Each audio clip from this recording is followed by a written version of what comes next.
Alrighty boys, welcome back to another step-by-step video. Now today's video is going to be on Tubarao, and the one thing that I want to quickly talk about with Tubarao is I want you guys to stop thinking of Tubarao as being a operator where you just play him in conjunction with Bandit / Cade, and instead start using him like an operator. And I'm not saying not to use it with, you know what I mean, Bandit and Cade, but what I'm trying to say is that he has a lot more options to him. And one of those options is you can kind of play him like an alternative to mute and also smoke. Because one of the things that you can do that's like very similar to smoke is you can use those Tubarão canisters to slow down the enemy team. And I believe it lasts for what, 10 seconds? Or no, it's 8 seconds, I'm pretty sure.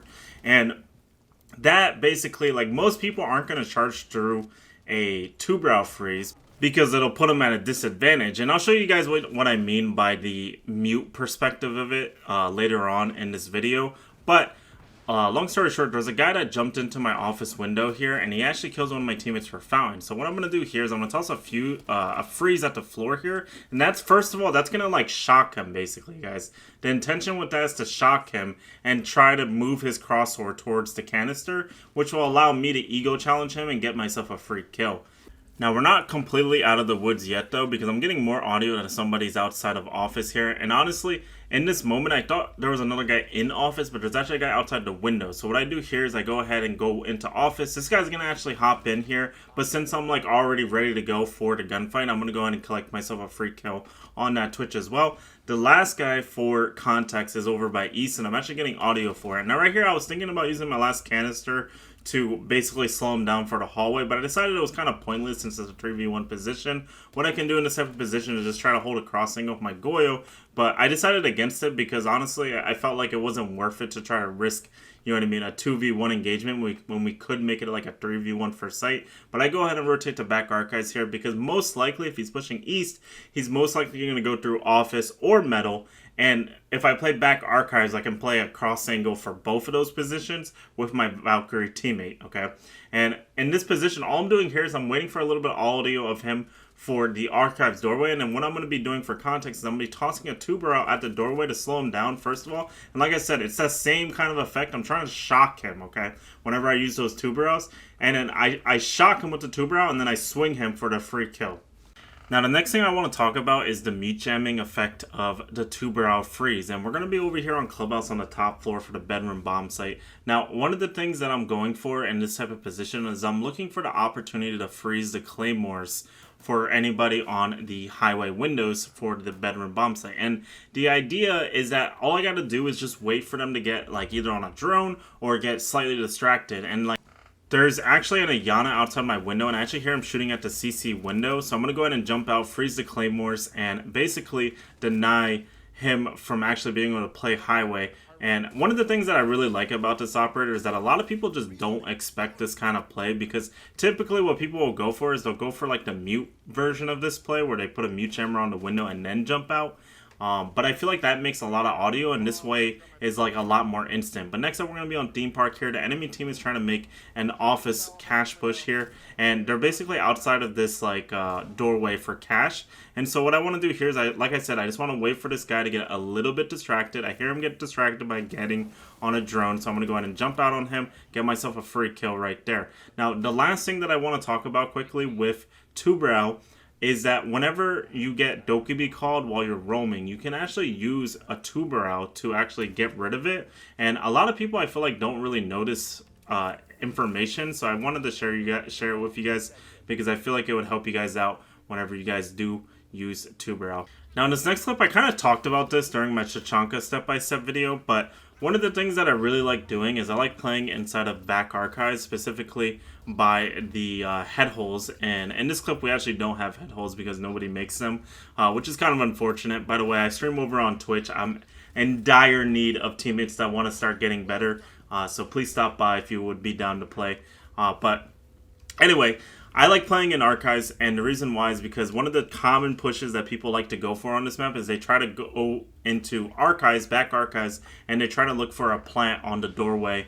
And in this specific round, they're going to be trying to do an OSA rush, basically, where they open up the doorway and then they're going to place a shield down right away and they're going to try to look for a free kill. Right here, I go ahead and nitro over the wall and I get myself a free kill. There's also an Ash that rushed into my fountain here, so I'm going to Tubarao the doorway, and this is going to basically force him to swing me from a farther away angle, which in a way like could be bad for me because he could pre-farm me on the head glitch for that bomb angle, but I end up getting a free kill onto him because I know he has to swing me from that far away. Now we're in a 2v1 position, and the thing that I want to quickly mention, guys, is the worst case scenario in this position. Like, I technically could play back archives like I did in the first clip, but the worst case scenario in this position would be if my Valkyrie dies and then I'm forced to 1v1 to knock in a position where he can swing me and basically like one-shot me, basically. That'd be the worst case scenario. So I offered his rat position by office window for him to walk in through office double door and not check this, and I end up getting a free kill on knock right here and securing the round. You guys ever notice that, like, when you're in like a 2v1 position and you're 1 HP, and then your teammate that has 100 health just dies out of nowhere, and you're just like left in like this weird position where now you have to 1v1 and you're just 1 HP, so you just lose on the spot? You know what I mean? That's the type of position that I was trying to avoid. That's why I played that rat position, because worst case scenario, he comes off his double door, he expects me to be in that corner, and I just die. You know what I mean? Like, that's okay, because now it's just a straight up 1v1. My teammate has more health. You know what I mean? He'll be more locked in because he doesn't have that, like, safety net in his mind that, like, oh, he can die and then, you know what I mean, it's not his fault anymore. You know what I mean? So that's what I wanted to do in that specific round. But next up, we're going to be on Villa here. Now, one of the things that I like doing on Villa is I like playing over by the red staircase. And the reason why I like playing by red staircase is because one of the things that I feel like is a very common push that people do on this map is they try to walk up red stairs. And a lot of people do this, and I feel like it's very, very common for people to like just run up. They try to run into Aviator, try to look for some kind of hero play very early on in the round. And so my goal here is to basically shut down that hero play and basically make it impossible for them to walk up without having to deal with me first. And a lot of times, like I said, people rush up this staircase so they don't even drone it, and usually that means that I can get myself a free kill when they walk up. Also, not to kind of like talk smack here, but do you see this barbed wire placement? This is no good. Someone could just walk up on this staircase and just rat here, and that would be like a very big liability for people running in and out of sight. Because there could just be a guy randomly on the platform that just gets a free kill on somebody rotating out of sight or trying to rotate into sight like my Goyo. But my Goyo ends up dying to a guy over by Memo, and that same Jackal is going to actually try to walk up red staircase here, so I'm going to end up getting myself a free kill. Now, right after killing Jackal, I actually get audio to the guy piano side, so I'm going to fake the barbed wire audio, and that's going to basically force him to push up because he's going to think I'm rotating back to sight, and then I'm basically just going to walk right back down and force the gunfight on him. And then the last guy is going to be over by main side here. Now, I nitro studied doorway here, but he ends up charging down red stairs, or not red stairs, main stairs, and I end up getting a free kill on him and securing the round right there.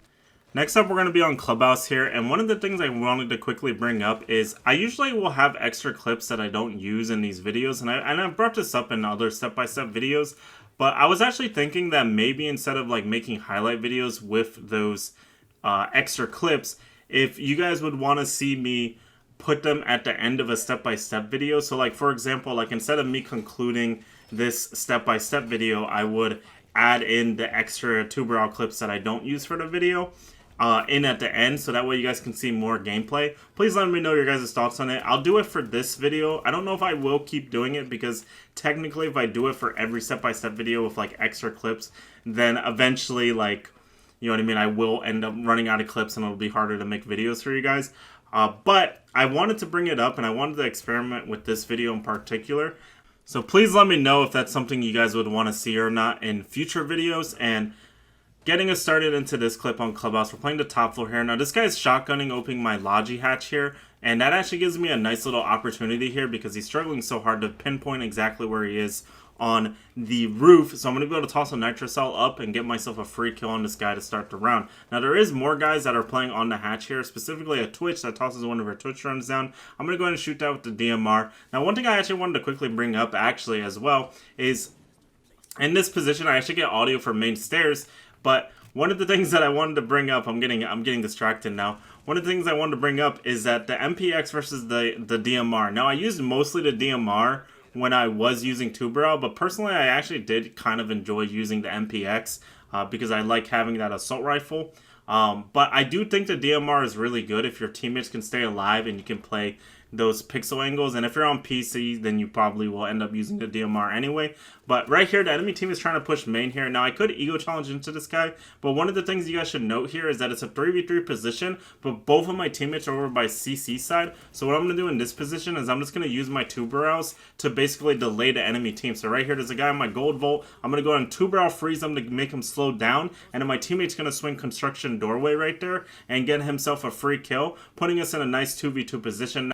Now, Castle, for context, is actually finding a guy over by bar in this position. So what I'm going to do here is I'm going to go ahead and swing aggressively to try to retake space for Jim, because the last guy is actually, for context, inside a bedroom here. And I'm actually getting red pings from one of my teammates' cameras inside a site. And so right here, all I have to do is just prevent him from coming out of Gold Vault and basically retaking site. So all I'm doing here is just holding one of those long angles that with the DMR and getting myself a free kill to essentially secure the round. Now, next up, we're going to be over on Oregon. Now, the thing that I actually really like about Oregon is that since it is one of those maps where it's like very compact, one of the things that you can actually do with Tubarao on this map is that it's very easy to get your freezes out on doorways to actually like slow down an enemy team for like their push for like trophy or white stairs or even big window. You can get your Tubarao canisters out really easily, so you'll be able to get yourself free kills. Now right there, you guys saw I opened the top of attic wall right there,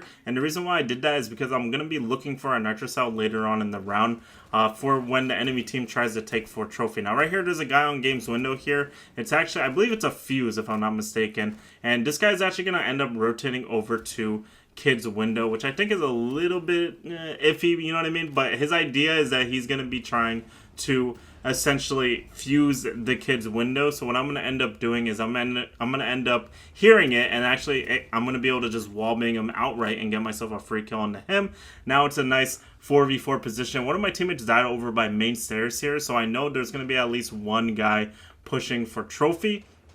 So in this type of position, all I really got to do is kind of just stay alive. I'm going to end up pulling out my nitro cell here for context in a second, and I'm going to be looking for a kill for the guy pushing trophy. And what ends up happening here is I believe one of my teammates over by main side, I believe the doc, is going to end up dying. So what I want to do in this type of position is I want to try to look for the nitro cell for the guy that is pushing for trophy here. And you're going to see right here, I believe he is going to end up dying right there to an Ash pushing main, which tells me like, okay, there's going to be a guy pushing up main. He's going to be trying to go into trophy. So what I'm going to do here is I'm basically going to be waiting for audio for when he tries to go into trophy, and then once I get audio that he's going into trophy, I'm going to go ahead and toss my nitro cell, get myself a free kill onto him. Unfortunately, my bandit does die, but I'm able to freeze, and now I did freeze right there with the intention of trying to save bandit, and the only way I can think of to actually try to save him in that position was to swing the kid's doorway and then going for the revive after I get the kill.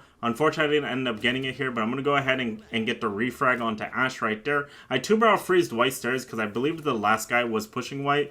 However, he actually ends up pushing for my attic through trophy with the Ash, and I ended up getting a free kill onto him because I ended up getting some audio of him rotating through, and we end up securing the round right there. But anyway, guys, that's going to do it for the commentary section of the video. I'm going to go ahead and add in a couple Tubarao clips that I didn't use for the step-by-step. And let me know what you guys' thought process is for that. Let me know if you guys like to see the extra gameplay clips or not, or if I should just save those for another step-by-step video. Let me know what you guys think. And yeah, hope you guys enjoyed, and I will see you guys next time. Peace!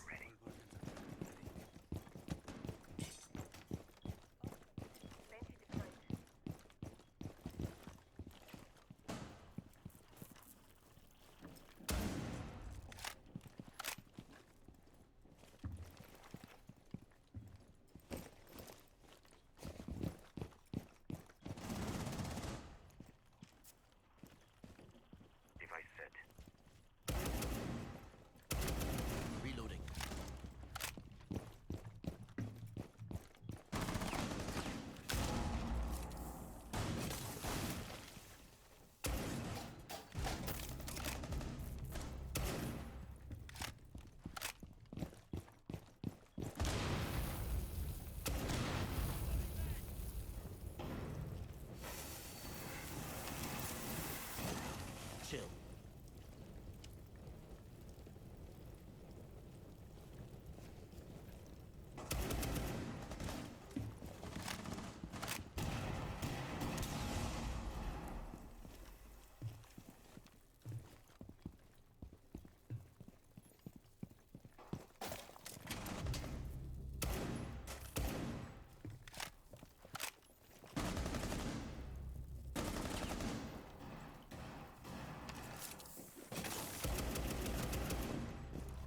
Removing them.